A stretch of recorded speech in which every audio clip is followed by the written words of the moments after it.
આગળ 9મો મુદ્દો છે વંકમ ન પલો ઇજ્જય.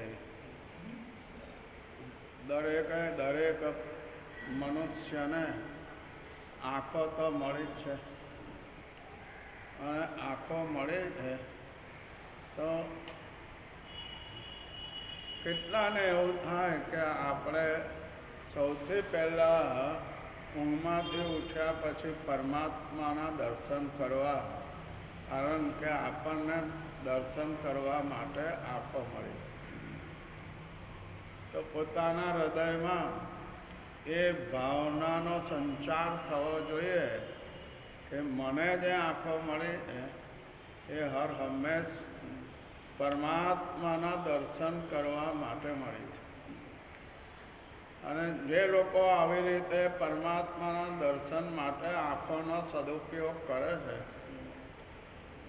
એવા લોકોને એવું વરદાન મળે છે કે લગભગ એને ક્યારેય પણ આંખોમાં નંબર આવે નહીં, અને એના પ્રતાપે એને ચશ્માની બહુ જરૂર પડે નહીં.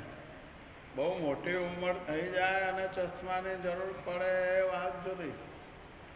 બાકી ચશ્માની બહુ જરૂર પડે નહીં. કેમ કે પોતે પોતાની ચક્ષુનો સદુપયોગ કર્યો છે. તો સદુપયોગ કરનારા દુનિયાની અંદર તો બહુ જ ઓછા હોય છે. મોટા ભાગના લોકો પોતાની દ્રષ્ટિ, પોતાના ચક્ષુ, પોતાના નેત્ર એનો દુરુપયોગ કરવામાં સૌથી વધારે એવા દુર્જન લોકો એ પાછું વાળીને જોતા નથી. ત્યારે આ શાસ્ત્રકાર મહર્ષિ આપણને ખાસ બહુ જ સારી સૂચના કરે છે કે ક્યારેય પણ આંખ મળે તો વાંકો જોવું નહીં. અહીંયા માની લો કે મારી સામે કોઈ મહાપુરુષ બેઠા છે અને એ બધાને બહુ સારી સલાહો આપી રહ્યા છે. ત્યારે એ વખતે હું પણ એમાં બેઠો હોઉં, પણ એ સલાહ આપે છે એ ભલે આપે, હું આમ જોઉં, આમ ડાકોળિયા માર્યા કરે. તો જે સલાહ આપવા માટે બેઠા છે એને કેવું લાગે કે આ ભાગશાળીને હું જે કાંઈ કહેવા માગું છું એને કોઈ કિંમત જ નથી.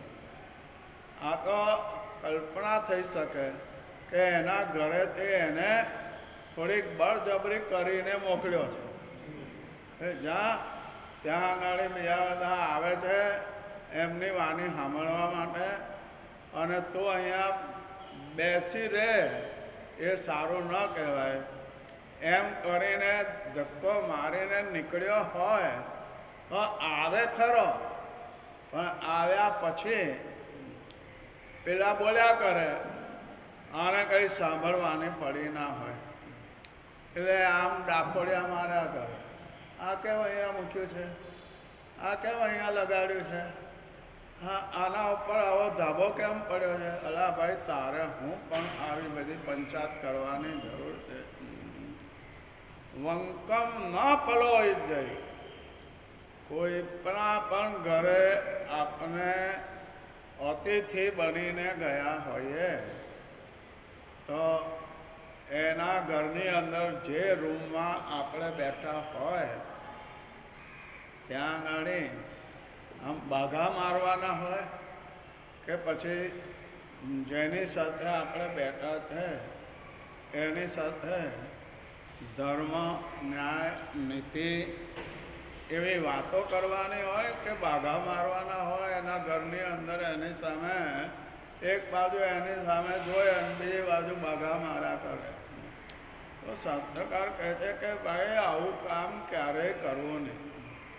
એનું મુખ્ય કારણ એ છે કે એને જે વાત કહેવામાં આવે છે એ પોતાનું તો કલ્યાણ છે જ એની અંદર, કે સાચી વાત કરવી ખોટી વાત કરવી નહીં. એટલે પોતાનું તો એમાં કલ્યાણ છે જ, પરંતુ જે સામે બેઠો હોય સાંભળવા માટે એ આજુબાજુ બાધા માર્યા કરે તો બોલનારને શું થાય? ચલો સર્વ મંગલ માંગલ્ય. પેલો કે કેમ આટલું બધું વહેલું? તમારે સાંભળવું ક્યાં છે? તમારે તો અહીંયા બેસીને પ્રભાવના લઈને જવું છે અને અહીંયા બેસવામાં ખાલી બાઘા જ મારવા છે. તો અમારે તમારી સામે બોલવાનો મતલબ શું? આ જીભ મળી છે એ લવારો કરવા માટે નથી મળી, પરંતુ જે જગતની અંદર સારા સારા કાર્યો થઈ રહ્યા છે એ સારા કાર્યોની અનુમોદના કરવા માટે આ જીભ મળી.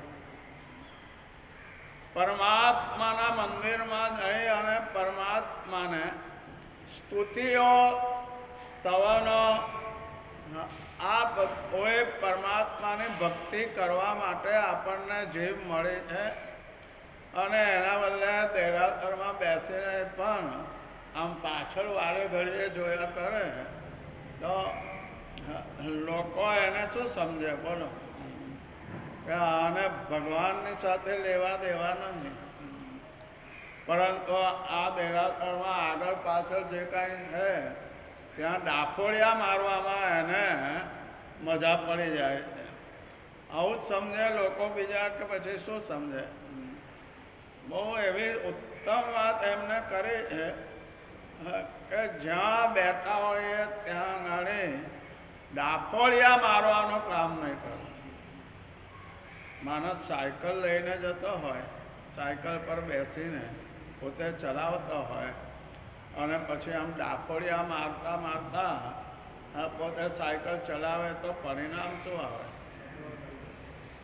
એમ ગાડી મોટર પોતાની ચલાવતો હોય એમાંય પણ આજુબાજુ ડાફોડિયા મારતા મારતા એ ભાઈ સાહેબ ગાડી ચલાવે તો જે લોકોને ખબર હોય એ કોઈ એની ગાડીમાં બેહે ખરું?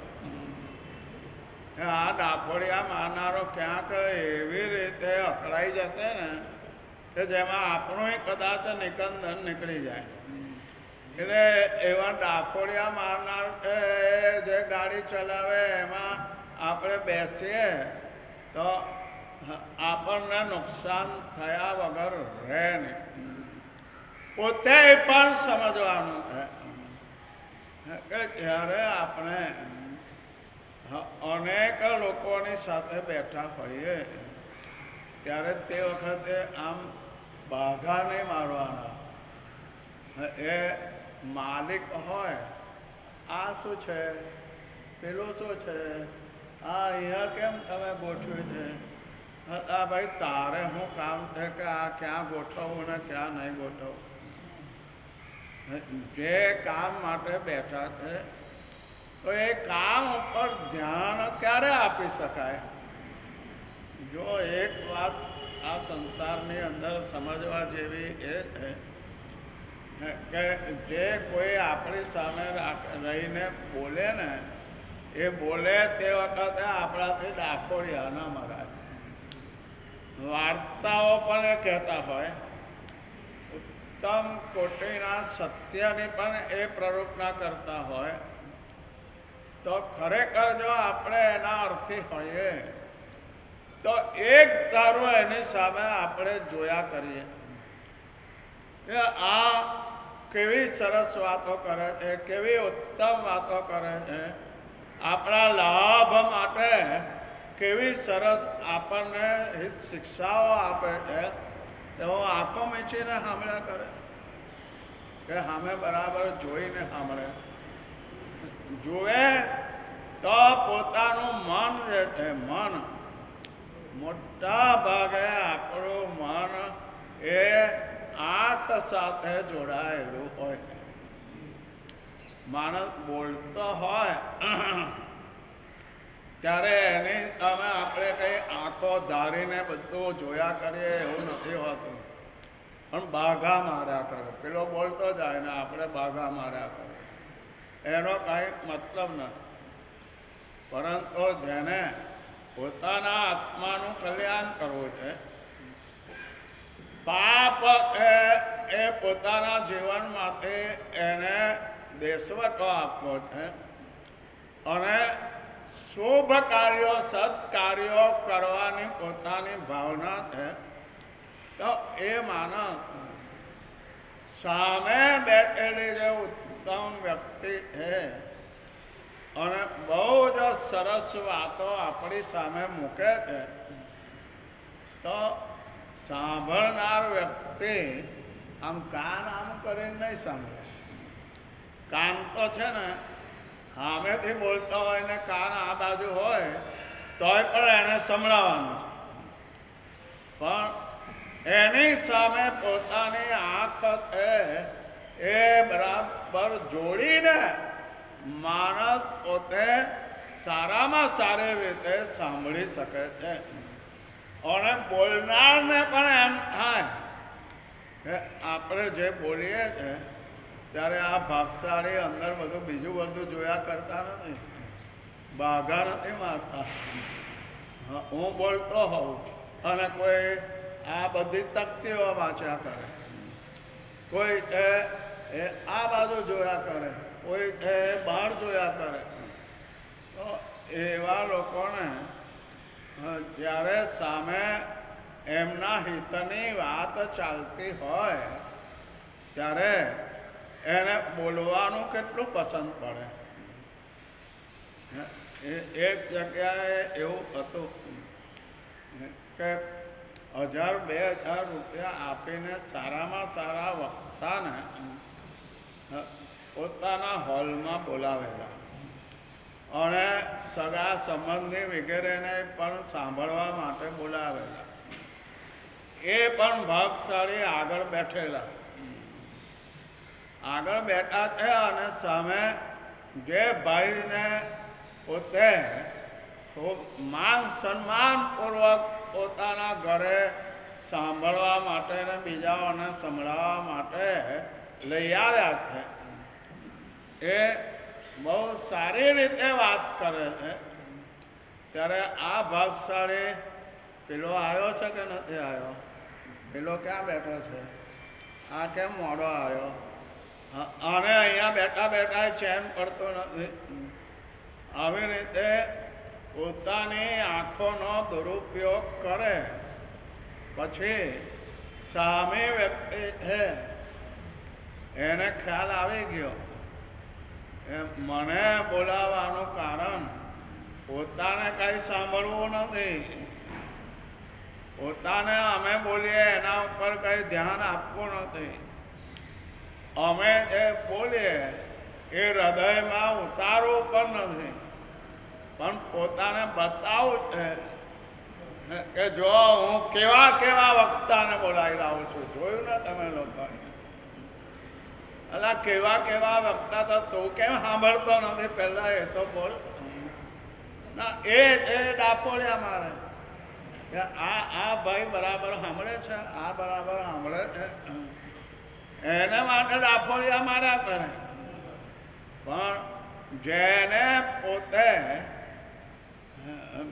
પોતાના તરફથી ભેટ આપવા માટે 1000-2000 રૂપિયા આપીને બોલાયો છે, એનું પોતાને સાંભળવું નથી, બીજાને સાંભળાવું છે. અને બીજાઓ સાંભળતા ના હોય તો આ બાજુ ધ્યાન આપ, આ બાજુ ધ્યાન આપ, આવી રીતે પોતે બીજાઓને સૂચનાઓ કર્યા કરે, પણ પોતાને કાંઈ સાંભળવું ને. ક્યારે સાંભળે ખબર છે કે જો સામે બેઠેલો વક્તા એ પોતાના ગુણગાન ગાય ને, મારા પોતાના ગુણગાન એ ગાય ને, ત્યારે તો મારું મોઢું આમે ના જાય ને આમે ના જાય, અને એક ધારો એને સામે આંખો ખોલીને જોયા કરતા હોય ભાગશાળી. પણ બાકી જે શાસ્ત્રકાર કહે છે એ રીતે જ્યારે આપણા હિતની વાત સામો વ્યક્તિ કરતો હોય અથવા તો પ્રાચીન એવા જે મહાપુરુષો થઈ ગયા, એ મહાપુરુષનો કોઈક પ્રસંગ એ સામે વ્યક્તિ આપણને કહેતા હોય કે પછી સામે દેરાસરમાં ભગવાન છે, તો એ ભગવાનની સામે એક દારૂ જોયા કરે તો એની આંખો સફળ છે. પણ એના બદલે આ તો દેરાસરમાં બેઠો હોય, ભગવાન એ સામે તો પણ ક્યાંક ઉપર જુએ. આ ઉપર આ ઘુમ્મટમાં આ શું મૂક્યું છે, આની અંદર આવું મૂક્યું છે. એમ મનની અંદર બધા આવી જ રીતે ગૂંચવાડા છે, એ જ જોયા કરે કે આ આવું કેમ કર્યું છે, આ આવું કેમ કર્યું છે. અલા ભાઈ, તમે પોતે જ્યારે સામે પરમાત્મા બેઠા છે, મૂર્તિ ઘડાઈ છે પરમાત્માની, તો ભલે કદાચ એ મૂર્તિ 50,000ની હોય, પણ પ્રતિષ્ઠા કરી હોય, એ પહેલાં અંજન તલાકા કરી હોય, જે માણસે એનો પોતે લીધો હોય ચઢાવો, અંજન તલાકા મારા તરફથી કરવાની. કેમ ભાઈ? બીજા તરફથી પણ અંજન તલાકા થાય તો આપણું કંઈ બગડી જાય છે?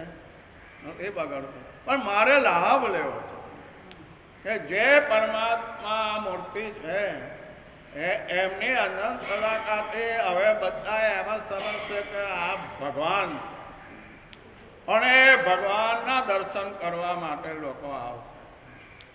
તો એ રીતે પોતે સામે આ માત્ર પથ્થર જ નથી, પરંતુ પથ્થર પણ ભગવાન બન્યો છે. અને મારા જેવો લલ્લુ, એને હજુ સજ્જન પણ બનવાનું મન થતું નથી. આ હું શું કરી રહ્યો છું? તો એ પરમાત્માના જ્યારે દર્શન આપણે કરતા હોઈએ ત્યારે જો આજુબાજુ ઉપર નીચે ડાફોડિયા જ મારા કરવાના હોય તો ભાઈ દેરાસરમાં જગ્યા નથી. 2-4 જણ બહાર આવીને બેઠા છે, બહાર દરવાજાની બહાર, તો તારા જેવા 4 જણને ઊભા કરી દે. ઘર ભેગા થઈ જાઓ તો પેલાને અંદર બેસવાની જગ્યા મળે. ના, એવું નથી કરવું. લોકોને બતાડવું કે જો હું દેરાસરે આમ કરીને ભાગી નથી આવતો, સમજ્યા ને? પરંતુ દેરાસરની અંદર બેસી અને હું આ પરમાત્માના હૃદય ભીજાય એવી રીતે હું દર્શન કરું છું. બોલવા માટે એ ખરેખર સાચું છે એ પ્રગટ કરવા માટે. શેના માટે આવું કરે છે? શાસ્ત્રકાર મહર્ષિઓ જે કાંઈ લખે છે ને એ આપણા હિતની અંદર લખાયેલું હોય. એ ખોટું કામ કરવું નહીં, અને સારા કામ આપણી શક્તિ હોય તો કર્યા વગર રહેવું નહીં. પણ બોલનાર જે છે એ બોલનાર જ્યારે બોલતા હોય ત્યારે આપણે ડાફોડિયા માર્યા કરીએ, એને વક્ર દર્શન કહેવાય, વક્ર પ્રલોભન કહેવાય. હવે જે માણસ આપણા હિત માટે પોતે પોતાનું ભાડું ખર્ચીને આવ્યો હોય અને આપણને બહુ સરસ વાત કરતો હોય ત્યારે આપણે ક્યાં તો જોકા આવે. ઘણાના વ્યાખ્યાનમાં જોકા આવે છે, નથી આવતા એવું નથી. અને એનું કોઈક કારણ હોય કે પોતે રાત્રે વહેલા ઉઠીને પોતાના હિસાબ કિતાબ કરવા બેઠા હોય અને એમાં 2-3 કલાક નીકળી ગયા હોય એટલે પછી છેલ્લે ઊંઘી જાય. પછી કોઈ કે તારે આવું નથી, પણ અત્યારે જો ત્યાં આગળ આવી સરસ અંદર કલાકાર છે, પ્રતિષ્ઠા છે, મહોત્સવ છે, તો હાલ જલ્દી હું કર્યા કરે. અને પછી પેલો પ્રસંગ અડધો વીતી ગયો હોય ત્યારે માળ ઉઠીને ભાગશાળી ત્યાં આગળ પહોંચે. હવે આવી રીતે એ પ્રસંગના દર્શન કરવા માટે પહોંચે એને સરળતા કહેવાય કે વક્રતા કહેવાય? શું કહેવાય?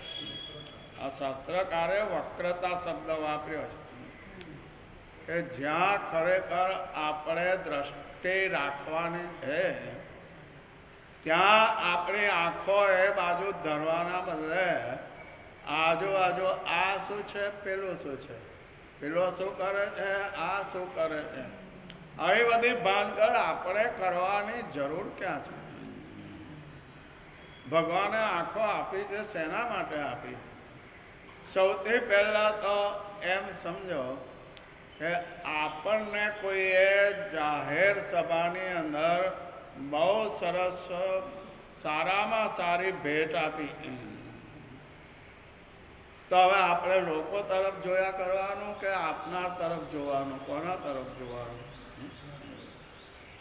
લોકોને બતાડવા માટે અહીંયા ભેટ લેવા આવ્યા છે કે સામે ચાલીને પેલા ભાઈ એ આપણું માન સન્માન કરવા માટે ભેટ આપવા આવ્યા?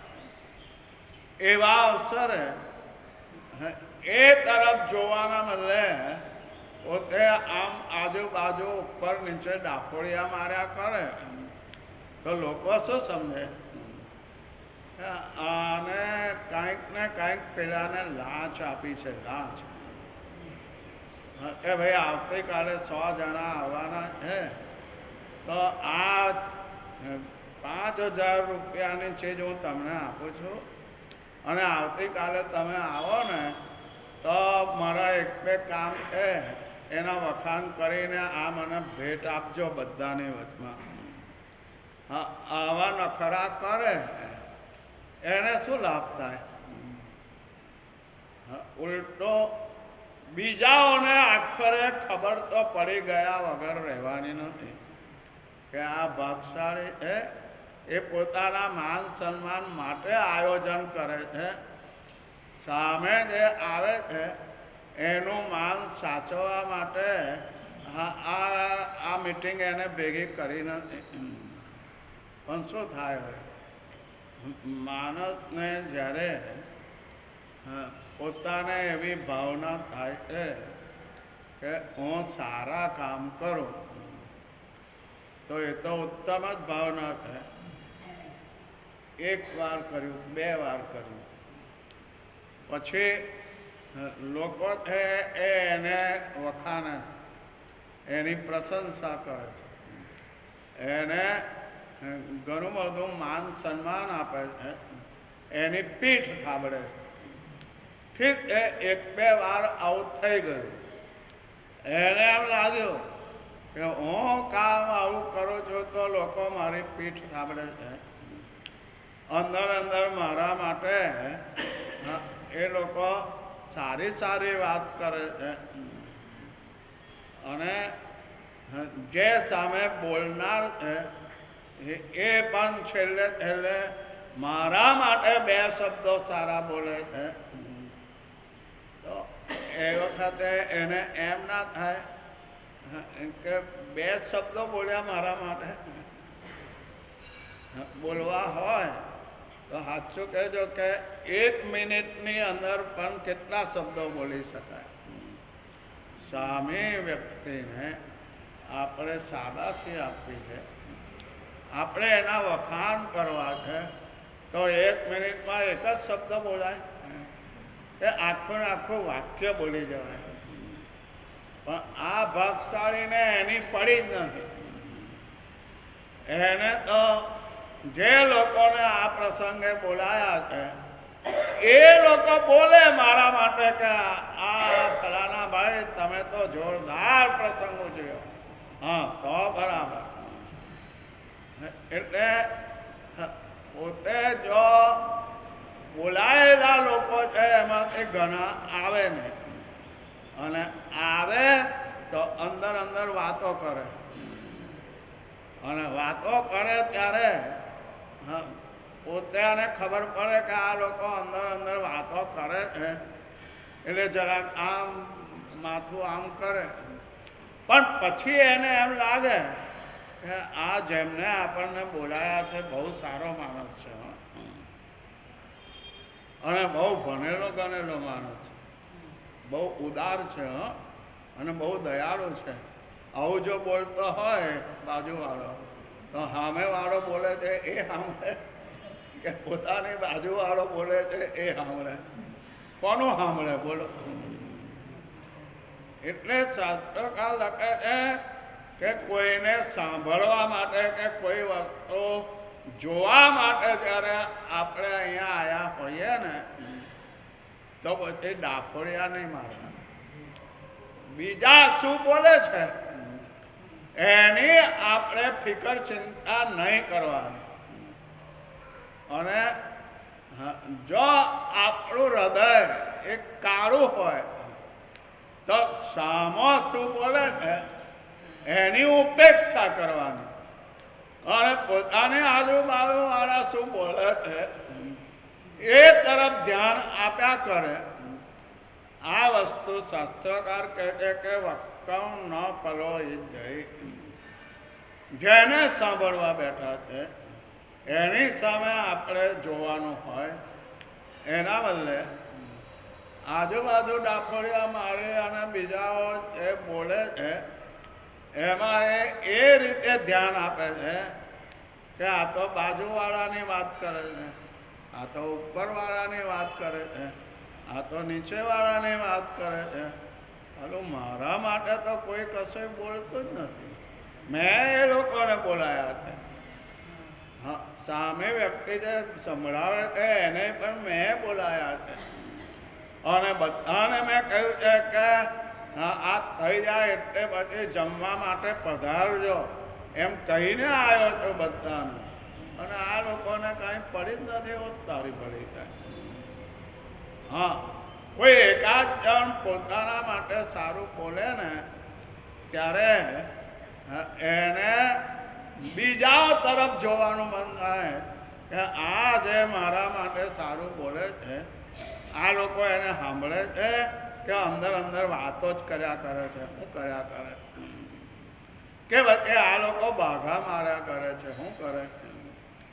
એમ ખરેખર જેને સાંભળવા માટે બોલાયો હોય એને સાંભળવા માટે એના તરફ આંખો મારીને ધ્યાન આપવાને બદલે પોતે વક્કમ વાંકું જોયા કરે. આમ જોયે, આમ જોયે, આમ જોયે, આમ જોયે. અલા ભાઈ, આ આટલું સરસ પોતાના આત્માના કલ્યાણ માટે સાંભળવા મળ્યું છે અને ફરીથી એ કઈ આવી રીતે આવવાના નથી, તો પછી આપણે જેને સાંભળવા માટે બોલાયા છે એના તરફ નજર, એના તરફ ધ્યાન રાખવાના બદલે આપણે બાઘા મારા કરીએ તો એનો મતલબ શું છે કે એને ખરેખર એ વ્યક્તિ જે કાંઈ બોલે છે એમાં મારું હિત છે, એમાં સાંભળવામાં મારું કલ્યાણ છે, એના દ્વારા મને સારા સારા કામ કરવાની પ્રેરણા મળે છે. એ બોલે છે તો મારા હૃદયને અસર થાય છે, ઘણીવાર ભીનું થઈ જાય છે. તો મારે શા માટે બાઘા મારવા? એ જે બોલે છે એના ઉપર જ મારે ધ્યાન આપવું જરૂરી છે. અને એ 10 વાતો કરશે, અરે એક બે વાત પણ સાંભળીને આપણે એનો અમલ કરશું ને તો ન્યાય થઈ જશે. આવી ભાવનાથી જે સાંભળે છે એના આત્માનું કલ્યાણ થયા વગર રહેતું નથી. પરંતુ જેને મોટા ભાગના લોકોને કુટેવ એવી પડી હોય કે ઘણા ભેગા થયા હોય, જે જોવાના માટે ભેગા થયા હોય, એ બાજુ ધ્યાન આપવાનું, એ બાજુ નજર રાખવાની, એના બદલે આજુબાજુ પોતે આમ ઊંધું છતું જોયા જ કરતા હોય ને એમાંય પણ પેલા ફલાના આવ્યા છે કે નહીં, પેલા ઢીકના આવ્યા છે કે નહીં, મેં તો એમને ખાસ આમંત્રણ આપેલું અને એ કેમ ના આવ્યા મારે તો આ પ્રસંગ પૂરો થયા પછી એની ઝડપી લેવી પડશે. એ તમને ખાસ આમંત્રણ આપવા માટે આવેલો અને તમે જ ના આવ્યા. આવું ચાલતું હશે. તમે તો મને ભાજી મોડા સમજો છો. આવું બધું બોલવા બેસી જાય સારું લાગે? શાસ્ત્રકાર કહે છે કે એને ભલે આવું કર્યું હોય પણ આપણે વાંકો વાંકો બોલવું નહીં. આપણે તો સર્વજીવ કલ્યાણના અર્થી કે પછી જે આપણને ખૂબ ખૂબ જસ આપે છે એના જ બોલવાનું સાંભળવામાં આપણે અર્થી કઈ રીતે આપણે કરશું. દેરાસરની અંદર જઈએ છે અને તીર્થંકર પરમાત્મા સામે બેઠા છે. લોકો એમના દર્શન કરવા આવે છે. ત્યારે કેટલાક બાઘાઓ એવા હોય છે ને, કોણ આવ્યું? આ ફલાણા ભાઈ આયા દર્શન કરવા? ઓહો, આજ સુધી તો ક્યારે આયા નતા, પહેલી વાર આજે આયા લાગે. તારી ભલી થાય. ભાઈ આગળ આવો, આગળ આવો. પાછું એને આમ ભગવાન આવે એ જોવાના બદલે પેલા કે આગળ આવો, આગળ આવો. અલા ભાઈ, તારે શું નિસ્બત? તો ભગવાનના દર્શન કરવા માટે આવ્યો છે કે આ બાકીના આવનારા લોકોની સાથે વાંકું ચોખ્ખું બોલવા માટે આવ્યો છે? શેના માટે આવ્યો છે ભાઈ? પરમાત્માને જે દર્શન છે એનાથી તો કેટલા બધા આત્માઓ કે જે લોકોના કામ સારા નહોતા એવા લોકોએ પણ એનાથી ગડગડાટ થઈ અને હૃદયની અંદર પોતાને એમ થાય છે કે હવે આ ભગવાનના મેં દર્શન કર્યા છે, પગે ચાલીને આવ્યો છું. આવા સરસ પ્રતિમાજી છે. પ્રતિમાજી નહીં, આ તો ભગવાન જ છે. તો હવે મારે કોણ આવ્યું ને કોણ ગયું એનો કઈ હિસાબ રાખવાની જરૂર ખરી? શા માટે ભગવાનના દર્શન કરતી વખતે આપણે આ કોણ આવ્યો, આ કોણ આવ્યો, આ ક્યાંથી આવ્યા, પેલા ક્યાંથી આવ્યા? અલા ભાઈ, આવી બધી પંચાયત કરવાની જરૂર શું છે? આવી પંચાયત કરવી હોય તો એવું કરો કે દેરાસરના ઓટલે બેહો. ભગવાનને તમારે જોવાની જરૂર શું છે? અને કોણ આવીને કોણ ગયો એની નોંધ લીધે રાખો તમે મારું ઓટલા ઉપર બેસીને. આ આવ્યા, પેલા આવ્યા, આ આવ્યા, પેલા આવ્યા. આ છે જલ્દીથી દર્શન કરીને ભાગી ગયા. પેલા છે એ અડધો કલાક અંદર બેસી ગયા. હવે આવી બધી પંચાયત વારે ઘડીએ પોતાની ડોક બરાબર સામે ભગવાનની સામે રાખવાની હોય. એમના દર્શન કરવા આવ્યા છે, એના બદલે કોણ આવ્યું છે બીજા દર્શન કરવા? કોણ આવ્યા છે, કોણ આવ્યા? અલા ભાઈ, તારે હું પંચાયત કે કોણ આવ્યું છે ને કોણ નથી આવ્યું? તું શેના માટે આવ્યો છે? ભગવાનના દર્શન કરવા માટે આવ્યો છે. જ્યારે ભગવાનના દર્શન કરવા માટે આપણે દેરાસરની અંદર આવ્યા હોય અને પછી દેરાસરમાં કોણ આવ્યું ને કોણ ગયું એનો હિસાબ કિતાબ કરવાનો હોય. અરે કેટલાકને એવું પણ હોય છે એ પોતે પોતાના કોઈ સગા સંબંધી હોય અને એને પોતે પૈસા ઉધાર આપ્યા હોય, ઉધાર. એ ભક્તાળી હવે પોતાને દેખાતો જ ના હોય. કોઈ દાડો ઘરે આવે નહીં. આપણે એના ઘર પાસેથી જોઈએ તો જોવાય ના મળે. અને આવી રીતે અહીંયા ગાડી આવજા કરે છે. આવું બધું જોવા બેઠા હોય. એમાંય પણ એને પોતે પેલાનો ઉધાર પૈસા આપ્યા હોય ને, એટલે એ આવ્યો છે કે નહીં? એને મને કીધેલું કે હું આવતીકાલે દેરાસર આવવાનો છું, તમારા પૈસા લઈને આવવાનો છો અને તમને એ પૈસા ચૂકવી દઈશ. આવું કહીને એ પોતે પોતાના કામમાં લાગી ગયો હોય તો બીજા દિવસે ભગવાનનું મોડું જુએ કે પેલો આવ્યો કે નહીં, પેલો આવ્યો કે નહીં, પેલો આવ્યો કે નહીં. કોનું મોડું જોવા માટે આવ્યો છે અહીંયા ગાડી?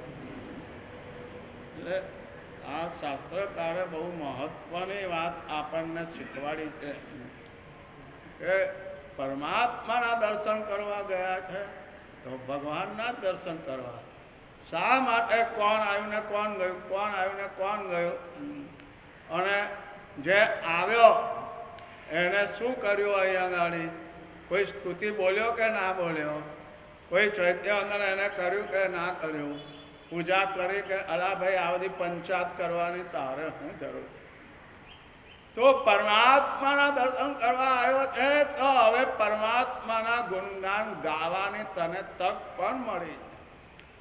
આંખોથી દર્શન કરીને જીભથી ભગવાનની સ્તવના કરવાની છે, એને બદલે આવા બાઘા મારવાની શું જરૂર છે?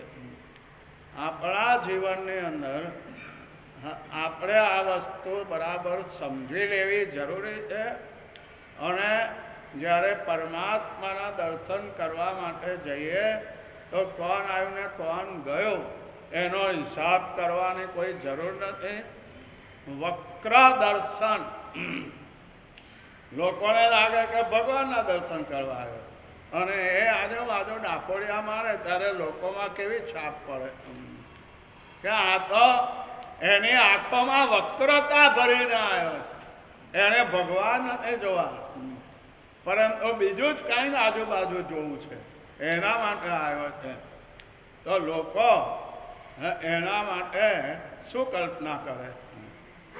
આને ભગવાનની સાથે કાંઈ લેવા દેવા નથી.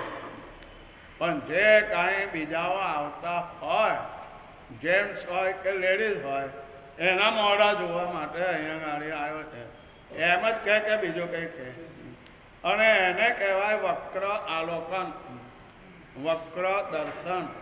આપણા જીવનમાં આવો અવગુણ એ પેસી ન જાય એના માટે ખાસ આપણે ધ્યાન રાખીએ એવી શુભકામના. વિતરાગ પરમાત્માને અગ્નિક્ષા.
गुरु साहेब धर्मलाभ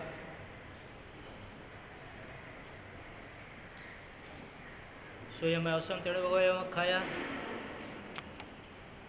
अज्योति श्रवणे भगवान महावीर गौतमादि श्रवणे निगंता आमंत्रित एवं व्यासी किम भया पाणा श्रवणा उसो गोयमाती श्रवणा निगंता श्रवण भगवान महावीर उसंगमंती उसंगमिता वंदती नमन सित्ता वंदिता नमन सित्ता एवं व्यासी नो खलु वयम देवाणु पिया एम अठम जाणवा पासव तम जदीनम देवाणु पिया अठम नो गिलायंती परिकहितते तम इच्छामणम देवाणु पिया अंतिये एम अठम जाणितये अज्योति श्रवणे भगवान महावीर गोयमाती श्रवणे निगंते आमंत्रित एवं व्यासी दुख भया पाणा श्रवणावसो शेणम बंदे दुखे केण कड़े जेणम कड़े पवा देण शेणम बंदे दुखे केहम वेई जंती अपमायण અનંતુકારી ત્રણ લોકના નાથ દેવાદિદેવ ચરમ તીર્થાધિપતિ અપ્રમત્ત યતિ સર્વગુણ સંપન્ન સાધુ શ્રેષ્ઠ જ્ઞાનધારક શ્રી વીર પ્રભુના ચરણમાં અનંતશા વંદન. કલ્યાણકારી તીર્થંકર વંત પૂર્વના ત્રીજા ભાવની અંદર તીર્થંકર નામ ગોત્ર કર્મ નિકાચિત કરે, વચ્ચે એક દેવનો ભાવ કરે અને એ દેવલોકના ભાવની અંદર એ તીર્થંકર ભગવંતનો જીવ આખો 10 સાગરોપમ હોય કે 20 સાગરોપમનું આયુષ્ય હોય, એ આખો ભાવ એ તીર્થંકર ભગવંતનો આત્મા સતત એક જ ઈચ્છતો હોય કે મને સુખ મળે કે ન મળે,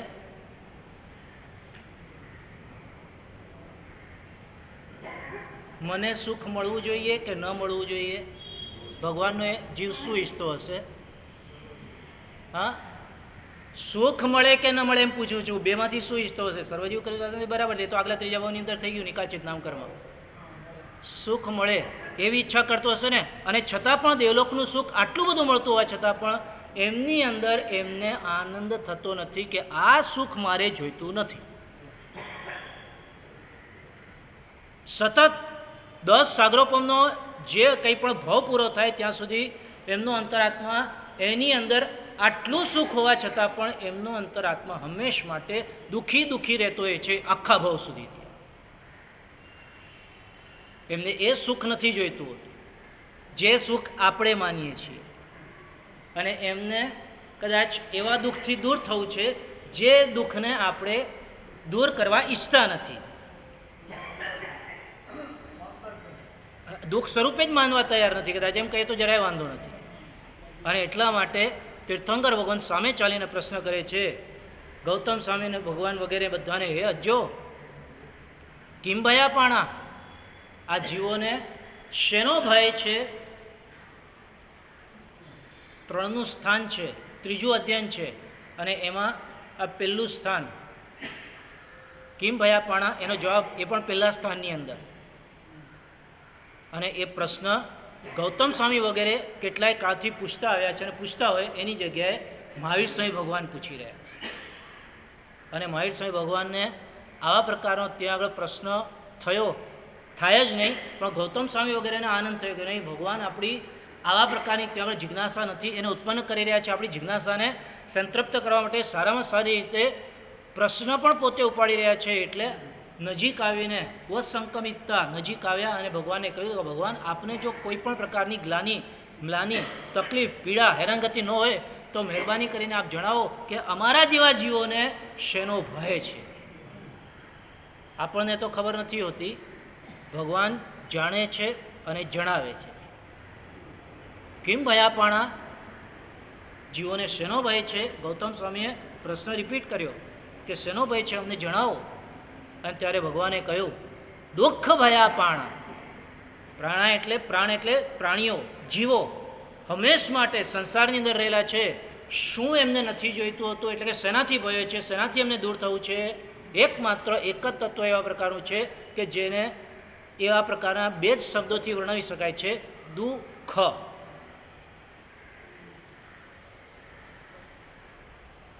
દુઃખથી દૂર થવું છે. અને એ તીર્થંકર ભગવાન એ આખી આમ જાણે કે પ્રક્રિયા આપણે માટે જણાવી રહ્યા છે કે દુઃખને એ ઓળખતો નથી, સુખને જાણતો નથી, સુખને જાણવાનો પ્રયાસ કરતો નથી, અને દુઃખથી દૂર થવા માટેનો પ્રયાસ કરે રાખે છે. ખરું સુખ ક્યાં આગળ છે એને ખરા અર્થમાં ખબર નથી હોતી, અને સતત એવા પ્રકારનો પ્રયાસ એનો ચાલુ જ રહે છે કે નહીં, મારે દુઃખ નથી જોઈતું, મારું દુઃખ દૂર થાય, મારું સુખ સ્થિર થાય, મારું દુઃખ દૂર થાય, મારું સુખ સ્થિર થાય. આ એવા પ્રકારનો ત્યાં ગોખીને ચાલતો હોય છે કે જેને કારણે એક પણ એવા પ્રકારનો મનુષ્ય છોડો, જે જીવ જ્યાં આગળ જાય, કોઈ પણ ક્ષેત્રમાં જાય, કોઈ પણ સમયે, ભૂતકાળ હોય કે વર્તમાન કાળ હોય કે ભવિષ્યકાળ માટેનો પણ વિચાર કરતો હોય, આ લોકમાં હોય એટલે કે તીર્થાલોકમાં હોય, ઉર્ધ્વલોકમાં હોય કે અધોલોકની અંદર હોય, દરેક જીવને આ એક જ ઈચ્છા રહી છે કે મારે દુઃખ નથી જોઈતું, મારું દુઃખ દૂર થાય. અને જે માની લીધેલું છે એવા પ્રકારનું સુખ આવે અને સ્થિર થાય. સુખ જેટલા જીવો જેવા પ્રકારનું માગે છે ને, એને કારણે જ દુઃખ ઉત્પન્ન થતા હોય છે. આપણા દુઃખનું મૂળ આપણને ખબર છે. દુઃખનું મૂળ શું? સુખની ઈચ્છા. આપણા દુઃખનું મૂળ કારણ એક છે. દુઃખ શેને કારણે છે? હા, અને આપણે તો સુખ જ ઈચ્છીએ છીએ. કેમ? જો ખરેખર એવા પ્રકારના દુઃખ દૂર કરવા વાળો જીવડો હોય, દુઃખ દૂર કરવાની ઈચ્છા વાળો હોય, એ શાંતિથી આ અહીંયા આગળ બેસી જ ન શકે. એના મોઢા ઉપર એવા પ્રકારનું ત્યાં આગળ આમ ચિંતા થઈ જાય કે આ દુઃખ દૂર કરવા માટેનો ઊંધો પ્રયાસ કરીએ છીએ, અને ક્યારે દુઃખ દૂર થતા નથી. ક્યારે અમારા દુઃખ દૂર થાય? સુખ મેળવવાનો પ્રયાસ કરીએ છીએ. સુખ મળે છે કયું અમને? ત્યાં ઉંદરડો સરસવાનો રોટલો ખાઈ રહ્યો. એ રોટલો ખાનારો, રોટલાનો ટુકડો ખાનારો, ટુકડો ટુકડો કરીને આસ્વાદ લેનારો એ ઉંદર, એ સુખી કહેવાશે કે દુઃખી કહેવાશે?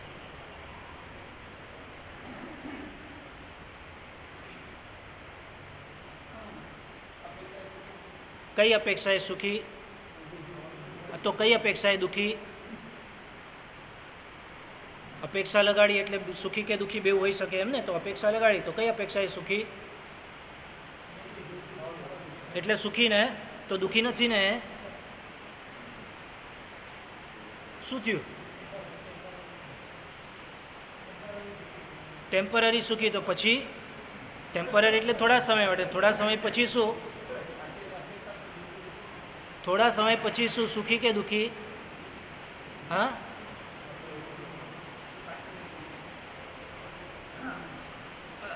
પછીની વાત છોડો. ઉંદરડો રોટલી ખાઈ રહ્યો છે ત્યારે પણ સુખી માનો છે ને, પણ પાછળ બિલાડી એનો કોળિયો કરવા માટે ધીમે પગલે આવી રહી છે. હવે બોલો, ઉંદરડો સુખી કે દુઃખી? શું? ભય નથી એને જરા પણ. એને તો સરસવાનો રોટલો જ જોઈ દેખાઈ રહ્યો છે ને રોટલો ખાઈ રહ્યો છે. રોટલાનો આસ્વાદ લઈ રહ્યો છે, મજા આવી રહી છે એને. સુખી કે દુઃખી? શું થયું? શું લાગે છે? હા, એ પાછળ નજર કરતો નથી. જે જોનાર છે એને ખબર છે કે ત્યાં આગળ એ ઉંદરડો ખાઈ રહ્યો છે અને રોટલો ખાઈ રહ્યો છે, એનો આસ્વાદ લઈ રહ્યો છે, અને પેલી બિલાડી પાછળ આવી રહી છે. જોનારને શું લાગશે? એ ઉંદર સુખી કે દુઃખી?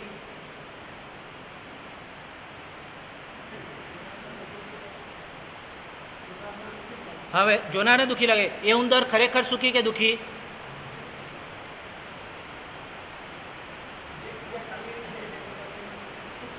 હા, એટલે સુખી કહેવાશે ને. ઉંદર જો તેવા પ્રકારનો રોટલો ખાઈ રહ્યો છે અને પાછળ બિલાડી છે, બિલાડીનો કોળિયો કરવા માટેની તૈયારીમાં છે, કરી જાય એમ જ છે ને કરશે જ હમણાં, તો એ ઉંદર સુખી કહેવાશે ને આખી દુનિયાની દ્રષ્ટિએ, લોકની દ્રષ્ટિએ? હા, બસ એ લોકની દ્રષ્ટિએ આપણી છૂટે ને એના માટે કહે છે કે જ્ઞાની મહાપુરુષોની દ્રષ્ટિએ આપણે જેને જેને જ્યાં ક્યાંય પણ સુખ માણેલું છે, માનેલું છે, એ બધું આપણે માટે ભવિષ્યમાં લાંબા ગાળા માટે દુઃખ થવાનું છે. એ કઈ રીતે આપણે એને સુખ માની શકીએ? ઉંદર તો અજ્ઞાની છે, તિર્યંત છે, એને એવા પ્રકારનું સુખ લાગતું હોય. માણસ તો જ્ઞાની છે ને, એને સુખ લાગતું હોય ત્યાં આગળ, તો એ તેવા પ્રકારની ભૂલ કરી રહ્યો છે. કારણ કે એને દેખાઈ રહ્યો છે કે આ હમણાં બિલાડી કોળિયો કરી હશે, એ ઉંદર રોટલો ખાય કે ન ખાય ફેર કોઈ પડવાનો નથી એનો.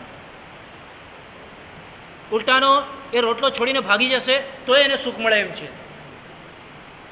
જ્યારે જ્ઞાની મહાપુરુષો આપણા જેવા બધા જ જીવોને જોઈ રહ્યા છે કે આ સંસારના આવા પ્રકારના ઉંદરને મળતા ટુકડા જેવા સુખની અંદર બધા જ લોકો સુખને માની રહ્યા છે, ત્યારે જ્ઞાની મહાપુરુષો કહે છે એની પાછળ વિકરાળ એવા પ્રકારની ખાઈ અથવા બિલાડી પડેલી છે કે જે દુર્ગતિ સ્વરૂપ છે, કે જે દુઃખ સ્વરૂપ છે, અને તેવા પ્રકારની દુર્ગતિની પરંપરા ચલાવે એમ છે. છતાં પણ એને જો જીવ સુખ માનતો હોય તો પછી એવા જીવને ત્યાં આગળ સુખી કઈ રીતે કહી શકાય? ભલે સુખ માનતો હોય કે ન માનતો હોય, એ જીવ સુખી ખરો?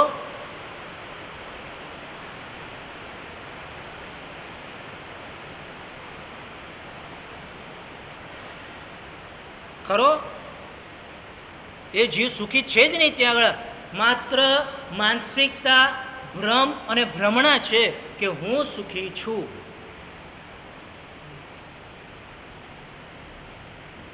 શું?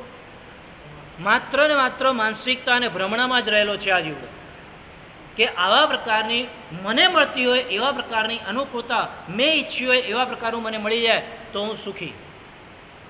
અને જીવ એવા પ્રકારની અપેક્ષા અને માનસિકતાઓ ત્યાં આગળ પૂરી કરી શકતો નથી. એટલા માટે એ માનતો એ છે કે આ સુખ મને નથી મળ્યું અને એટલે હું દુઃખી. બાકી સ્વતંત્ર રીતે સુખ અને સ્વતંત્ર રીતે દુઃખ ક્યાંય કોઈ જગ્યાએ હોતા નથી.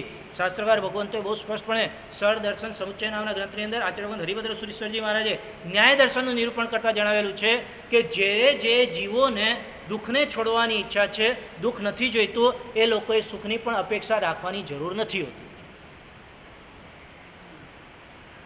કારણ કે દરેક દુઃખ જે કંઈ પણ રહેલું છે એ સુખની સાથે આવે છે, અથવા સુખ જે કંઈ પણ રહેલું છે દુઃખ એને વેઠ્યા સિવાય છૂટકો નથી.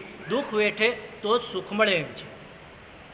અને છતાંય જીવ કેવા પ્રકારની કે એકલા સુખની જ ઈચ્છા રાખે છે, દુઃખ એને જોઈતું જ નથી હોતું. અને પાછું માનતો પણ એવા જ પ્રકારનો છે કે નહીં, આપણને તો સુખ મળતું હોય, સુખ મળી રહ્યું હોય તો શું વાંધો છે. એક પણ સુખ એવા પ્રકારનું નથી કે દુઃખને વેઠ્યા વગર એ પ્રાપ્ત કરી શકે. એકાદ સુખ બતાવો, ચલો તમારે જાણકાર હો, સમજદાર હો તો એકાદ સુખ એવા પ્રકારનું બતાડો કે જે તમને સ્વતંત્ર રીતે પ્રાપ્ત થયેલું હોય. સુખને કેટલા કલંક લાગેલા છે આપણને ખબર છે, અને એટલા માટે સુખ કોઈ દિવસ સુખ સ્વરૂપ જ નથી. અને છતાં પણ એ સુખની ઈચ્છામાં જીવ એટલા બધા દુઃખને ગળે વળગતો હોય છે, અને પછી એ દુઃખથી ભય પામતો હોય છે કે આ દુઃખ બધું મારે જોઈતું નથી. તીર્થંકર ભગવાનને બીજો પ્રશ્ન પૂછાય છે, દુઃખમ કેણ કડે, શેને કારણે દુઃખ આવે છે? એનો જવાબ ભગવાન આપે છે. પહેલું સ્થાન કિમ ભયાપાણા, ભગવાને પૂછ્યો પ્રશ્ન, અને પછી ભગવાને જવાબ આપ્યો દુઃખ ભયાપ્રાણ, એટલે કે જીવો દુઃખને કારણે ભયભીત છે. બીજો પ્રશ્ન ગૌતમ સ્વામીએ પૂછ્યો, 3નું સ્થાન છે એટલે બીજું સ્થાન, કે દુઃખમ કેણ કડે, ભગવાન શેને કારણે દુઃખ આવે છે જીવન? તો એનો બહુ સ્પષ્ટપણે તીર્થંકર ભગવંતે જવાબ આપ્યો છે. એનો ભાવાર્થ એવા પ્રકારનો છે કે સુખને સમજવા માટે, સુખને મેળવવા માટે સાત્વિક, તાત્વિક, પારમાર્થિક સુખની વ્યાખ્યા જ જીવને ખબર નથી હોતી, કે જેને કારણે દુઃખી કાયમ માટે થતો હોય. એનું કોઈ પણ સુખ એવા પ્રકારનું આવતું નથી કે જે એને સ્થિર થઈ જાય. એક પણ દુઃખ એવા પ્રકારનું નથી કે એને કાયમ માટે દૂર થઈ જાય. અને એને જ કારણે એ જીવને સુખ મેળવવાનો પ્રયાસ ચાલુ રહે છે, દુઃખ આવીને ઊભું રહે છે. સંસારનો કોઈ જીવ કેવું લાગે? હા, એટલે સુખ સ્થિર શાશ્વત સુખને મેળવવાનો પ્રયાસ જો જીવડો કરતો હોય તો અહીંયા બેઠો હોય કે અહીંયા આવી ગયો હોય, જો ખરેખર સુખ સમજતો હોય તો, ખરેખર એને સુખની ઈચ્છા હોય તો, પારમાર્થિક અને તાત્વિક સુખની ઈચ્છા હોય તો, એ સંસારમાં ક્ષણવાર માટે રહ્યો હોય. સંસારમાં રહ્યો છે એનું કારણ શું? સંસારમાં એને સુખ દેખાઈ રહ્યું છે, સંસારમાં એ સુખ માની રહ્યો છે ને માણી રહ્યો છે. એને એમ જ લાગી રહ્યું છે કે અહીંયા આપણે બહુ સરસ મજાનું સારું મળી રહ્યું છે, શા માટે આ સંસારને છોડવો? પારમાર્થિક અને સાચું સુખ જો સમજતો હોય, અંતરાત્માથી માનતો હોય તો ક્યારના એના માટેનો જ પ્રયાસ કરતો હોય. 24 કલાક જેટલા મળ્યા છે, 24/7, એનો સતત પ્રયાસ કયા સુખનો હોય છે? પારમાર્થિક, સાત્વિક કે દુનિયાવી ભૌતિક? 24 કલાકમાંથી વ્યાખ્યાન માટે ધર્મ કરી લે એટલો સમય, અને ધર્મ કેટલો સમય કરે છે? એ પારમાર્થિક સુખ માટે કરે છે. અને કદાચ એવા પ્રકારનો પારમાર્થિક સુખ જ એને મેળવવું હોય તો ધર્મ કેટલા સમય માટે કરે? જે વધારે પોતાના જીવનમાં સમય મેળવવો હોય પારમાર્થિક સુખ માટે જાય કે આ ભૌતિક દુનિયાના સુખ માટે પસાર કરે? જો એને એવા પ્રકારનું લાગતું હોય નહીં, સાત્વિક પારમાર્થિક સાચું સુખ તો આ જ છે, મોક્ષમાં સુખ એ જ સાચું છે, પરંતુ મોક્ષ સુખની વાત પછી કરશું આપણે. જે સંસારના સુખને સુખ માની રહ્યો છે, સુખ તો કલંકિત થયેલું છે, અને છતાં પણ એને સુખ તરીકે માનવા માટે આ જીવડો તૈયાર કે નહીં, આ તો સુખ અમને મળે જ છે, અહીંયા તો અમારે સુખ જ છે.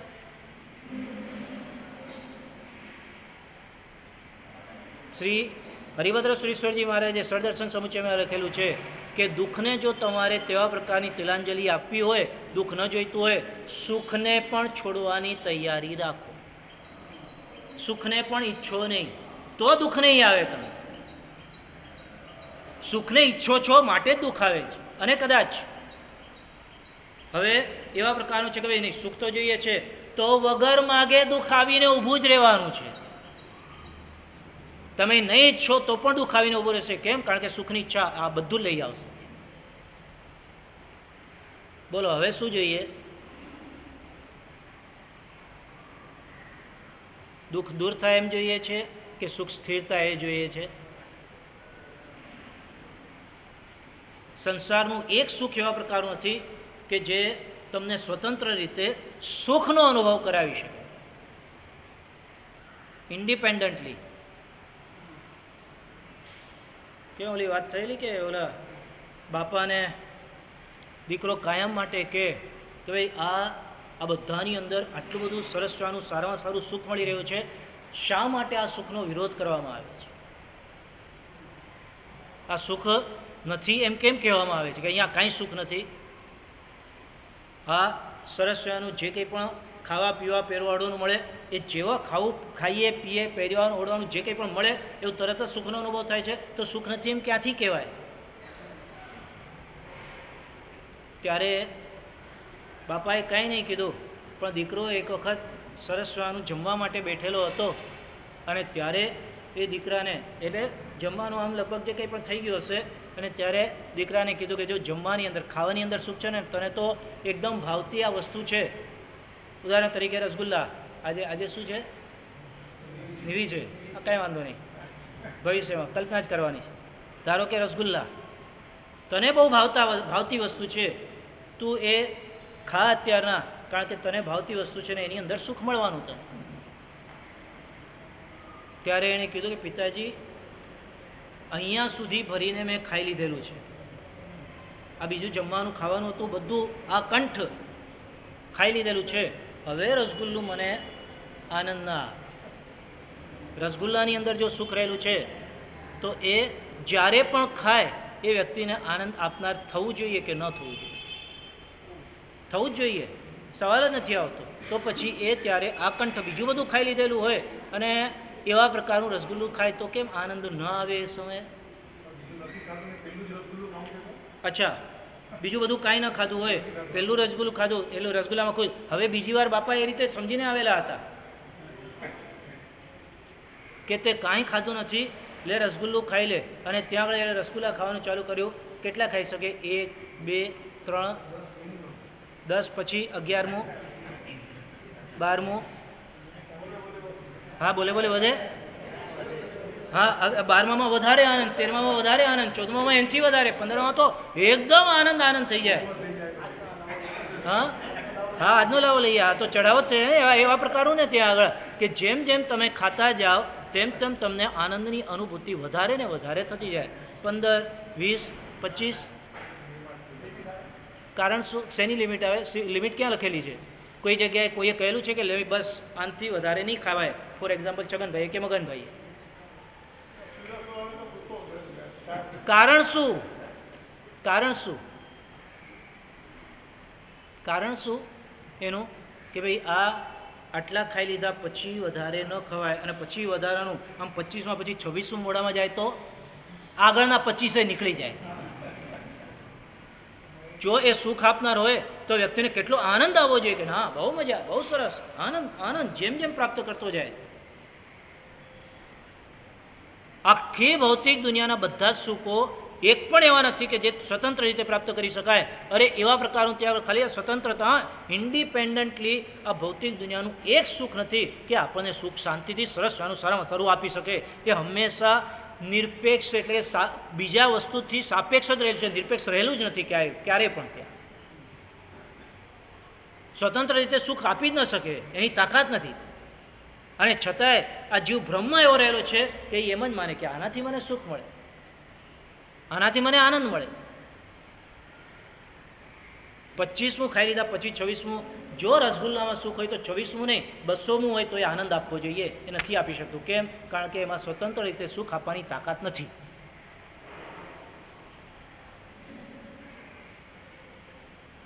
ફરી પાછો કોઈક દિવસ આવ્યો અને પિતાજીએ ત્યાં આગળ એને કીધું કે જો ભાઈ આજે તો તું ભૂખ્યો થયેલો છે અને એક પણ રસગુલ્લું તે હજી સુધી ખાધું નથી. બોલ, આ રસગુલ્લું તે કાંઈ ખાધું નથી, એક પણ રસગુલ્લું નહીં, 25 નહીં, પહેલું જ છે. આનંદ આપે ને એને ત્યાં આગળ? આનંદ આપે કે ના આપે? હા ના. એક બાપાએ ત્યાં આગળ જોયું હતું કે આને 4 ડિગ્રી તાવ શરીરમાં છે ને એ સમયે રસગુલ્લો આપે તો કેવું લાગશે? કારણ શું? શારીરિક સ્વસ્થતા હોય ત્યારે તમને જે કંઈ પણ, આ તો એક ઇન્દ્રિયનો વિષય, ખાલી ખાવાની વિષયની વાત છે કે એ આપણે માની લીધેલું છે કે આ આપણને આનંદ આપે, ખુશી આપે, આપણને મજા કરાવે, તો એ સમજી રાખવાની જરૂર છે. એ શારીરિક રીતે ત્યાં આગળ સ્વસ્થતા હોય ત્યારે આનંદ આપે કે ખુશી આપી શકે છે. શારીરિક સ્વસ્થતા ન હોય તો એ આપણને આનંદ સ્વરૂપે નથી લાગતું, ઉલટાનું દુઃખ સ્વરૂપે લાગશે. શું? હા હા, એ તમને આવીએ, એની પર પણ આવીએ. માન સન્માન કેમ સારું લાગે છે? એ ત્યાં આગળ ભૌતિક દુનિયાનો વિષય નથી, એ આધ્યાત્મિક એટલે કે આત્મિક દુનિયાનો વિષય છે, માટે સારું લાગે છે. પોઝિટિવ આધ્યાત્મિક નહીં, નેગેટિવ આધ્યાત્મિક દુનિયાનો, આત્મિક દુનિયાનો, સમજી રાખજો. અને એ નેગેટિવ આત્મિક દુનિયાનો જેટલો પણ વિષય છે ને એમાં ક્યાં વાંધો નથી આવતો. જેમ કે લોભ, પૈસા જેટલા આવે ત્યાં આગળ ક્યાં આગળ કે ના ના બસ બહુ થઈ ગયા, 25 પછી 26નું રસગુલ્લું જરાય ત્યાં આગળ ખાવાની ઈચ્છા નથી, બધું વમી દેવાની ઈચ્છા થઈ જાય, બધું કાઢી નાખવાની ઈચ્છા થઈ જાય, ભ્રમ પર અણગમો એના પ્રત્યે થઈ જાય. જેટલા પણ પૈસા ભેગા કરેલા હોય એ પછી જ્યાં આગળ જેટલા વધારે આવતા હોય એમ તેમ આપણે ઉકી જઈએ ને કે ના ના હવે નહીં, હવે તો બસ, હવે બધા જ જશે, હવે એના કરતાં રહેવા દો. એના પ્રત્યે નફરત થાય છે, નથી થતું. કેમ? એ આત્મિક વિષય છે, ત્યાં આગળ મનનો વિષય છે, માટે.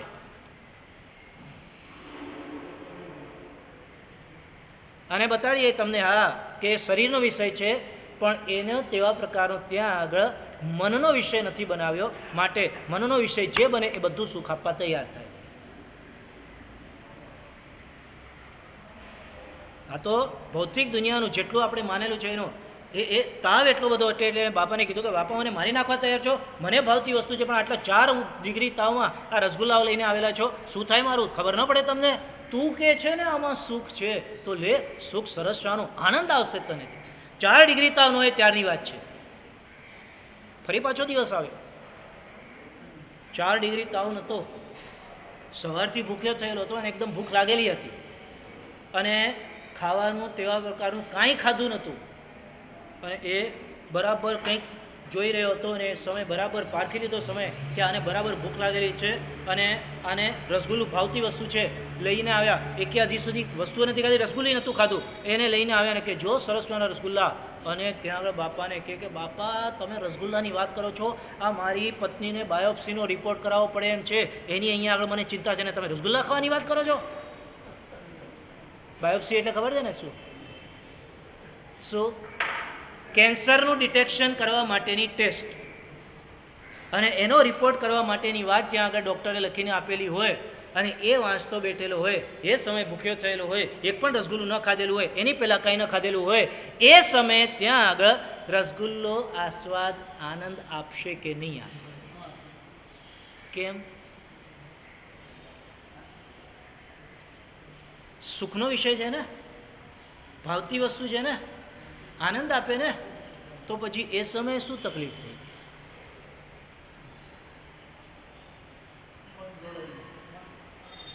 ખ્યાલ આવી ગયો આપણને? એ કોઈ પણ ભાવતી વસ્તુ પણ ક્યારે આનંદ આવે નહીં. હવે બાયોપ્સીનો રિપોર્ટ નોર્મલ આવે, હવે તો આનંદ આપશે ને, હવે તો આનંદ આપશે ને. અને લઈ આવ્યા બાપા કે જો સરસવાનું રસગુલ્લું, બાયોપ્સીનો રિપોર્ટ નોર્મલ આવી ગયેલો છે, એને ઘણા દિવસ થઈ ગયા, હવે તો સરસમાં રસગુલ્લા સવારથી ખાધું નથી, તે ભૂખ્યો થયેલો છો. અને ત્યાં આગળ બાપા રસગુલ્લું લઈને આવ્યા હતા. ક્યાં આગળ? સ્મશાનની અંદર. મિત્રના કોઈ ઘરના હતા વ્યક્તિ, એ કાળ કરી ગયેલા હતા અને એને કારણે સવારથી દોડાદોડીમાં હતો અને એ બિચારો ભૂખ્યો થયેલો હતો અને ભૂખ્યો થયેલો હતો, કાંઈ ખાધું નહોતું, પણ સ્મશાનમાં બેઠેલો હતો. એ સમયે એને રસગુલ્લું આપે તો ત્યાં આગળ ખાવાનો આનંદ આવશે કે નહીં આવે? બાયોપ્સીનો રિપોર્ટ નોર્મલ છે હો. કેમ નહીં? શું થયું? આખી ભૌતિક દુનિયાના સુખો જે આપણે માણી રહ્યા છે અને એ ભૌતિક દુનિયાના સુખોને જે જસ આપી રહ્યા છે ને કે અહીંયા અમને આનંદ આવે છે, તો એની પાછળ કેટલું રંધાઈ ગયેલું છે આપણને ખબર છે? ત્યાં આવો ધાર્મિક દુનિયાની અંદર સંપૂર્ણ નિરપેક્ષ, વધુમાં વધુ નિરપેક્ષ એવા પ્રકારનું સુખ આપણને મળે છે કે જેની અંદર કોઈ ઇન્દ્રિયની અનુકૂળતાને જોવા નથી આવતી. આ તો તીર્થંકર ભગવંત કહી રહ્યા છે કે દુઃખથી આ જીવો ભયભીત છે. તો દુઃખ શેને કારણે છે? અને ત્યાં આગળ ભગવાને જવાબ આપેલો છે, વિષય અને કષાયની આસક્તિને કારણે જીવો દુઃખી છે. ભગવાને જવાબ આપ્યો છે, એક જ શબ્દમાં ભગવાને તો જવાબ આપ્યો. ભગવાને આટલો ભાવાર્થથી અમે આ તો બોલ્યા, બાકી ભગવાને જવાબ આપ્યો છે. ગૌતમ સ્વામીએ પ્રશ્ન પૂછ્યો, દુઃખમ કેણ કડે? ગૌતમ સ્વામીએ પૂછ્યું કે આ દુઃખ શેને કારણે આવે છે જીવને? ત્યારે ભગવાને કીધું, પમાયણમ, પ્રમાદને કારણે. પ્રમાદ એટલે વિષય અને કષાય. આમ તો 5 પ્રમાણનો પ્રમાદ છે: મદ્ય, વિષય, કષાય. પછી નિદ્રામાંથી બહાર આવવું પડે એટલે નિદ્રા, અને વિકથા. 5 પ્રકારના પ્રમાદ છે, પરંતુ મુખ્યત્વે જો જોવા જઈએ વિષય અને કષાય. એ વિષયોની આસક્તિ જીવને એવા પ્રકારનો દુઃખનું કારણ બની જાય છે. જે જીવ એવા પ્રકારની નવાઈની વાત છે, એને દુઃખ કોઈ દિવસ ખરાબ લાગતું, એટલે દુઃખ આવે તો દુઃખથી દૂર થવું હોય છે. વિષયની આસક્તિ એટલે કે સુખ એ એને ક્યારેય ખરાબ લાગતું નથી.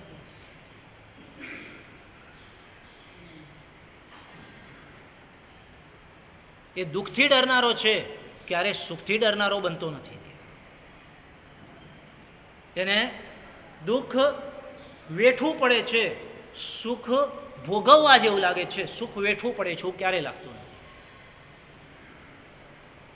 છે ને આજ પરિસ્થિતિ? કદાચ વિચાર કરીએ, એ આપણા તીર્થંકર ભગવાન જે કહે ને, સીધું આત્માને લાગુ પડે, સીધું આપણા અંતરાત્માને બરાબર આર પાર નીકળી જાય, એ જ વાત કરતા હોય. સ્મશાનની અંદર બેઠેલા હોય ત્યારે આપણને રસગુલ્લો આનંદ આપી શકે? સવાલ જ નથી આવતો.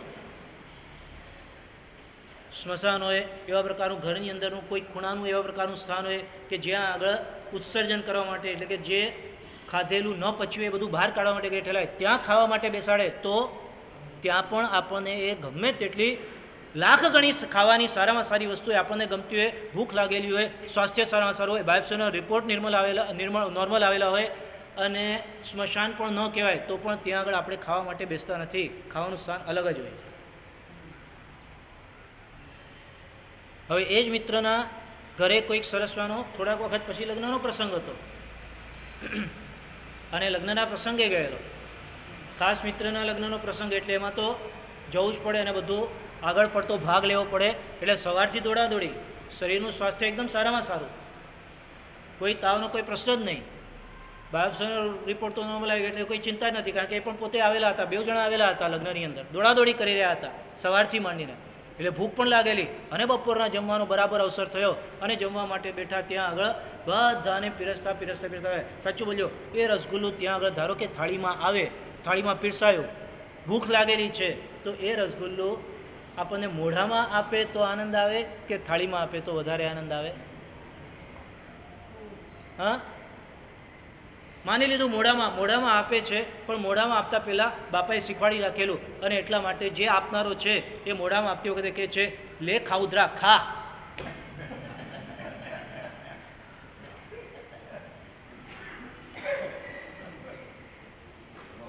હા, એ રસગુલ્લું મધુરું લાગશે કે ઝેરી લાગશે? મને એટલું પોતે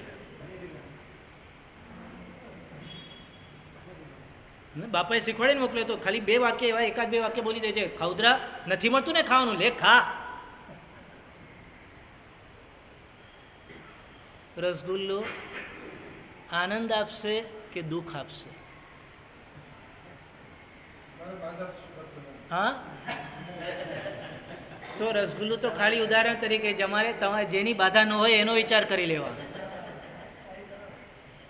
સંસારમાં બેઠા છો એટલે કોઈ બધું ખુલ્લું છે એમ જ સમજો. એટલે ભલે રસગુલ્લાની બાધા હોય, પરંતુ સંસાર આખો ખુલ્લો છે એની વાત છે આ. ત્યાં આગળ રસગુલ્લા તો ખાલી ઉદાહરણ છે. રસગુલ્લાના ઉપલક્ષણથી નહીં કહેવાયેલો આખો સંસાર કે જે આપણને સુખમય લાગે છે, સુખાનુબંધી, સુખ ફલક લાગે છે, કે મને સુખ આપનારો છે, મને આનંદ આપનારો છે, મારી ખુશીનું કારણ બની રહ્યો છે, તો એ આખો સંસાર આ રસગુલ્લાના ઉદાહરણથી સમજી લેવાની છે. કે આ રસગુલ્લું જો આપણને એવા પ્રકારનું ત્યાં આગળ કોઈ અપમાનિત કરીને આપેલું હોય તો આનંદ સ્વરૂપ લાગતું નથી. કેમ? કારણ શું? રસગુલ્લામાં આનંદ નથી, માટે આનંદ નથી રસગુલ્લામાં. એ ભૌતિક દુનિયાના, પૌદ્ગલિક દુનિયાના એ પૂતગલનો આનંદ નથી આપણને. આપણે માનેલો રહે છે આનંદ એ જગ્યાએ આપણને મળે છે. જ્યાં આપણે આનંદ ન માનીએ ત્યાં ક્યાંય મળતો નથી. સંસારનું એક પણ સુખ એવા પ્રકારનું નથી કે ઇન્ડિપેન્ડન્ટલી, સ્વતંત્ર રીતે, નિરપેક્ષ રીતે તમને સુખ આપી શકે. અને છતાં પણ જીવ એવા પ્રકારના એ સુખની પાછળ ગયેલો થાય છે જ્યારે એના સામેનું એવા પ્રકારનું આત્મિક સુખ નિરપેક્ષ છે, છતાં પણ એ પ્રાપ્ત કરવા માટે તૈયાર થતો નથી. એના માટે એની સામે જોવા તૈયાર થતો નથી. અંદર નજર કરે તો આત્મિક સુખ મળવાનું છે ને બહારની દુનિયામાં નજર કરે તો સુખના નામે એને દુઃખ જ મળવાનું છે. છતાંય જીવ ક્યારે સુધરશે એ પ્રશ્ન આવે. માટે ભગવાન પ્રશ્ન પૂછે છે કે કેમ ભયા પણ તમને શેની તકલીફ છે? કેમ ભયા પાણા, શેનો ભય છે? અને ગૌતમ સ્વામીએ આપણા જેવા જીવોને ખબર પડે એટલા માટે ભગવાને પૂછ્યું કે ભાઈ ભગવાન અમને ખબર નથી, અમને જણાવો, અમને સરખી રીતે ત્યાં આગળ સારામાં સારી રીતે જણાવો એટલે અમે નજીક આવીએ. વસંકમિતતા, નમનસિતતા, વંદિતતા, બહુ સરસવાના શબ્દો લખેલા કે ભગવાન પાસે જઈને નમસ્કાર કરીને, વંદન કરીને કે ભગવાન અમારી ચિંતા આપ કરી રહ્યા છો, આપ કરી રહ્યા છો, ચોક્કસ અમારી ચિંતા દૂર થાય એનો જવાબ આપની પાસે જ હોય. અને ભગવાને કીધું દુઃખ ભયા પાણા, કે આ માની લીધેલા દુઃખનો ભય આ જીવોને સતાવી રહ્યો છે. એટલે હવે જિજ્ઞાસા વધી ગૌતમ સ્વામીની, કેણ કડે દુઃખમ, શેને કારણે આ બધું દુઃખ છે ભગવાન જણાવો અમને. અને ભગવાને કીધું પમાયણ, પમાય એટલે વિષય ને કષાયને કારણે. જેટલો વિષય કષાયને આધીન થતો જાય એ જીવ વધારે ને વધારે દુઃખી થતો જાય. નવાઈની વાત છે, જેટલા વિષયની અનુકૂળતા જીવોને મળતી જાય છે આ દુનિયા એને સુખી છે એમ કહેવા માટે તૈયાર થઈ જાય. સાચું બોલ્યો, સાચું બોલ્યો. તમારી ભાષામાં સુખી એટલે કોણ? સુખી કોણ? આમ તમે એકબીજાની જોડે વાતો કરતા હો છો ને ત્યારની વાત કરું છું કે પહેલાંનું કેવું સુખી એ જે પ્રશ્નને જવાબ મળતો હોય એ સુખી એટલે શું? સુખીની વ્યાખ્યા કઈ? સુખનું ડેફિનેશન શું? ત્યાં આગળ સુખીનું ડેફિનેશન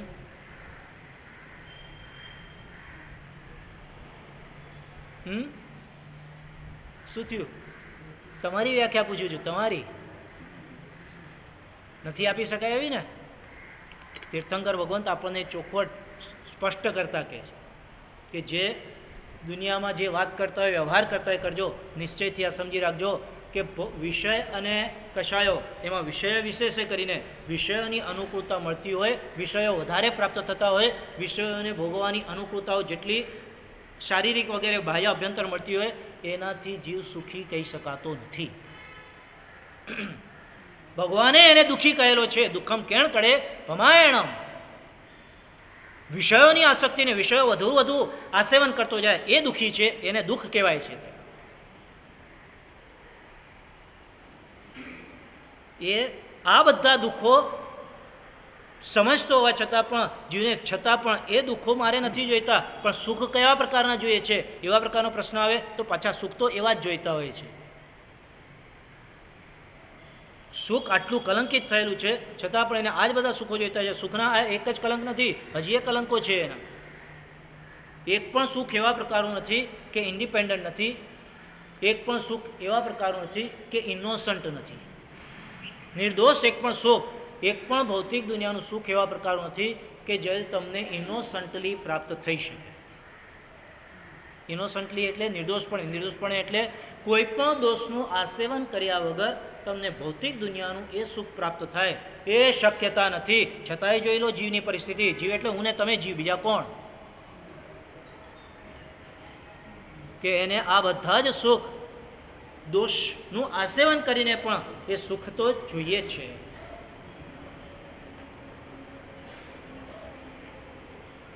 ભદ્રબાહુ સ્વામી મહારાજ જણાવી રહ્યા છે નિરુક્તિની અંદર, સુખને શોધનારો જીવ હંમેશ માટે એ દુઃખને આમંત્રણ જ આપનારો થતો હોય છે.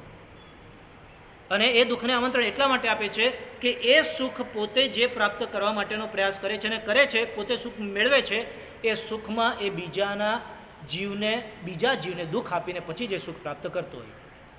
અને લગભગ એમ કહી શકાય કે આપણા બધા જ જેવા જીવોની સુખની જે કંઈ પણ ઇમારત ભૌતિક દુનિયાના બાહ્ય પૌદ્ગલિક દુનિયાના સુખની ઇમારત જે ચણાયેલી છે એ બીજા જીવોને દુઃખ આપીને એ દુઃખનો પાયો નાખીને પછી એની ઉપર આખી ઇમારત ચણાયેલી છે.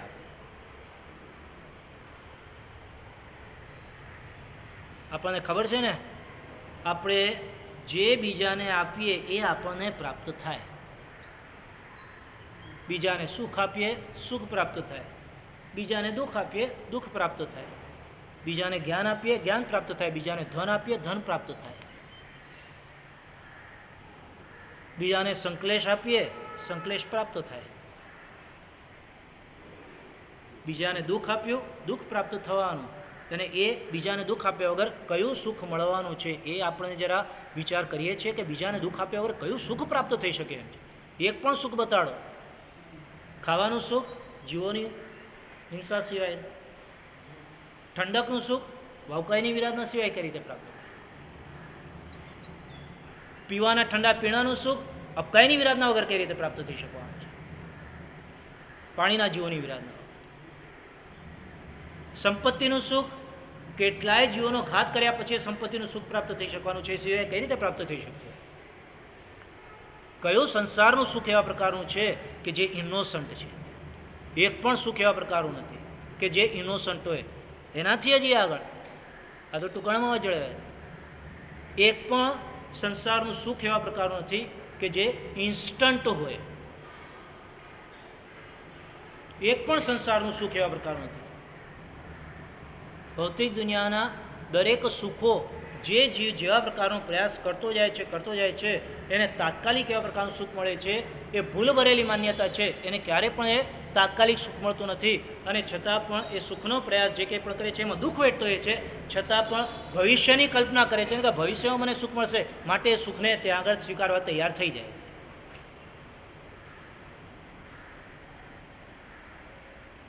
છે. એક પણ સંસારનું સુખ ઇન્સ્ટન્ટ ખરું? શું લાગે? નહીં. આમ તમે વિચાર કરીને તો કહી શકતા હશો ને કે આમ ધારો કે કેરીના સિઝન હોય ને આમ કેરીનો રસનો આમ વાટકો આમ મોઢામાં નાખ્યો તરત કેવો ગળ્યો ને મીઠો લાગે, કેવો સરસ પીવાનો લાગે. ઇન્સ્ટન્ટ સુખ આપે કે નથી આપતું? એક જગ્યાએ રાજાનો દરબાર હતો, સમય આપણી પાસે, અને રાજાના દરબારમાં ઘણા બધા પંડિતો, અને બધા પંડિતો બહુ સારામાં સારા વિદ્વત્તાવાળા. એટલે રાજાએ જાહેરાત કરેલી કે ભાઈ દુનિયામાં જેટલા પણ વિદ્વત્તાવાળા હોય બધા આવી